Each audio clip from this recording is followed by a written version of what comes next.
ब्यासा ने पैर छुए रावण के, वो बोली हो जा बहना मोई सी। खुद फकीर कहते कहते सब फकीर बना दिए, सब अपने जैसा कर लिया उन्होंने।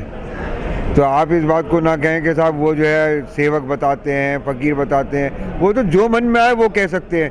मेरी मर्जी, मैं चाहे ये करूं, मैं चाहे वो करूं, मैं चाहे जो कहूं, मेरी मर्जी। तो वो अपनी मर्जी से चलने वाले व्यक्ति। रावण का पुतला फूक फूक के रावण जिंदा कर दिया, ये मोदी के पुतले फूक फूक के अगर ये परमानेंट हो गया, बहुत रोल आएगा भाई साहब। ये 10 सर का रावण नहीं है, आप पुतले का पक्ष में, ये 1000 सर का रावण है। इसको तो रावण के सामने बैठा दो तो रावण भी थोड़ी देर ये बैठ के सोचेगा कि भाई इतना झूठ कहाँ से सीख के आया, ये और बता दे बस। गुस्से को पीना सीखो और इलेक्शन के दिन निकालना, ये नहीं है हाय हाय मुर्दाबाद जिंदाबाद करके निकाल दो।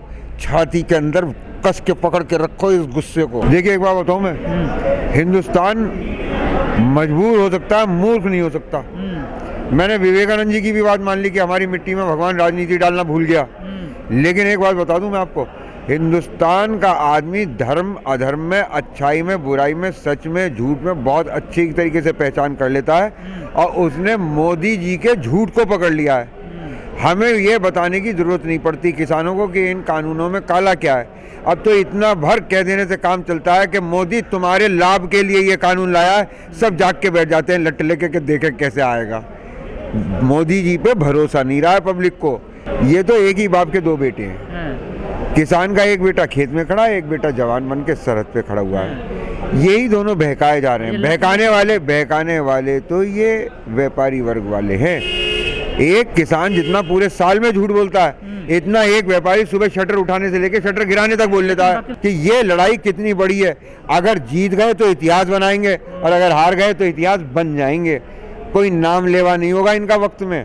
मैं इस मामले में, आपने बहुत सुंदर सवाल पूछा, मोदी जी के से कहना चाहता हूँ आपके प्लेटफॉर्म के माध्यम से, छेड़ना मत, छोड़ेंगे नहीं, इनका इतिहास है।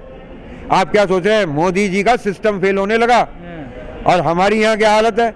अभी हमारी छावनी में ये भी तय नहीं हुआ लेटरिन कहाँ खड़ी होंगी, हमारी मोबाइल लेटरिन। जब हमारा खाने का इंतजाम हो जाएगा, नहाने धोने का, ठहरने का इंतजाम हो जाएगा, सुबह 3 बजे हम जाग के ताश खेल लेते बुड्ढे, आप जाके सड़क पे देखिएगा।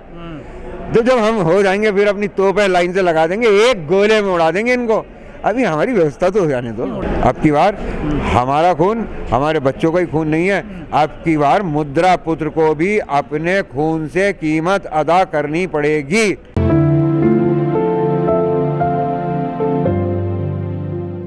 देखिए 7वां महीना प्रारंभ हो गया है किसान आंदोलन का, और 7वां साल प्रारंभ हो गया है केंद्र की राजनीति में नरेंद्र भाई दामोदर दास मोदी जी का। तो ये हमने आज का दिन एक प्रतीकात्मक रूप से काला दिवस के रूप में यूँ मनाया कि एक संवेदनहीन, एक लोगों के दुख दर्द से कोई सरोकार न रखने वाली सरकार और एक ऐसे व्यक्तित्व को जगाने के लिए कि वो इस देश की समस्याओं के बारे में जागरूक हो, इसलिए हमने काला दिवस मनाया। लोगों पे खाने को तो पैसे बच नहीं हो रहे, किराए के पैसे फूक के कोरोना काल में यहाँ आएंगे। अरे अपने घर पे जहाँ हो। इसीलिए देखिए मोदी जी ने भी अपनी रेंज पर की थी। कोरोना नहीं भागता ताली थाली से, मोमबत्ती से, दिए से, लेकिन उन्होंने एक अनुमान लगाया था कि देश में कितने मूर्ख हैं जिन्हें मैं बना सकता हूँ एक बार फिर मूर्ख। ऐसे हम भी देख रहे हैं कि इससे आक्रोशित प्रताड़ित लोग पूरे देश में कहाँ हैं। इतने बड़े समाज के अंदर, इतने विभक्त समाज के अंदर इतनी नफरत फैलाने के बावजूद ये लोग सब एक साथ आके क्यों बैठ गए? क्योंकि हिंदुस्तान की जो धारा है, जो अंतर्मन है, जो इसकी आत्मा है, वो पवित्र है। इसे समय समय पर लोग बरगलाने की कोशिश करते हैं। ये भोला है, बहकाने में आ जाता है, भड़काने में आ जाता है, लेकिन दुष्ट नहीं है। हिसार में कितनी पब्लिक थी? कुल मिला के एक भारत माता का सिर फूटा। अगर यही दुष्टों की फौज होती, अगर यही हमारे विरोधियों की फौज होती, अगर यही सरकारी एजेंटों की फौज होती, तो वहाँ कम से कम भी तो 1000 सर फूटते। इतना तो धक्का मुक्की में, ऊपर नीचे में, आगे पीछे 300, 400, 500 भी फूटे हैं ऐसी लोगों के। देखो इतनी बड़ी भीड़ भड़के में, धक्का मुक्की में पैर कुचल जाए तो पैर कुचलने को ये थोड़ी ना है। हमारे बच्चों ने हम पे हमला नहीं किया, इनके आदेश पे हमारे को उन्होंने बर्बरता पूर्वक ऐसे नहीं मारा जैसे जलियांवाला बाग हुआ था। भाई हमारे बच्चे भी थोड़ी धक्का मुक्की तो चलती है। ये लॉ एंड ऑर्डर की प्रॉब्लम होती है। कई बार ऐसा होता है पुतले में आग लगाई और पुतला चलता चलता आदमी पे गिर जाए, जलाने वालों कई पे घटना ऐसी सामने कैसी आ जाती हैं। तो इन बेचारों का भी देखो, ये तो इनकी ड्यूटी है कि अगर तुम उत्तर को भागोगे तो ये दक्षिण की तरफ चलेंगे, तुम दक्षिण को भागोगे उत्तर को चलेंगे। तुम पुतला लेके चलोगे ये छीनेंगे, तुम लेके बैठ जाओगे तो ये भी बैठ जाएंगे। तो इन्हें तो ट्रेनिंग दी जाती है इस बात के लिए। बाकायदा वो जल तो गया ही, उसमें कोई दिक्कत नहीं है, लेकिन ये तरीका गलत है। भारतीय किसान यूनियन का अराजनीतिक है। इलेक्शन में क्या कर रहा था? अराजनीतिक है, बिना रंग का है। अब मार दिया गप से, अब तो मेंढक रंग गया, पकड़ा गया। राजनीतिक होता, हमारा होता तो लड़ने क्यों जाता?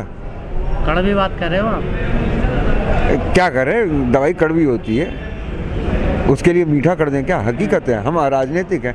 हमारे नसीब में चाणक्य बनना लिखा है, चंद्रगुप्त बनना नहीं। हम चाणक्य तैयार करेंगे, हर राज्य पे किसान का पुत्र बैठाएंगे।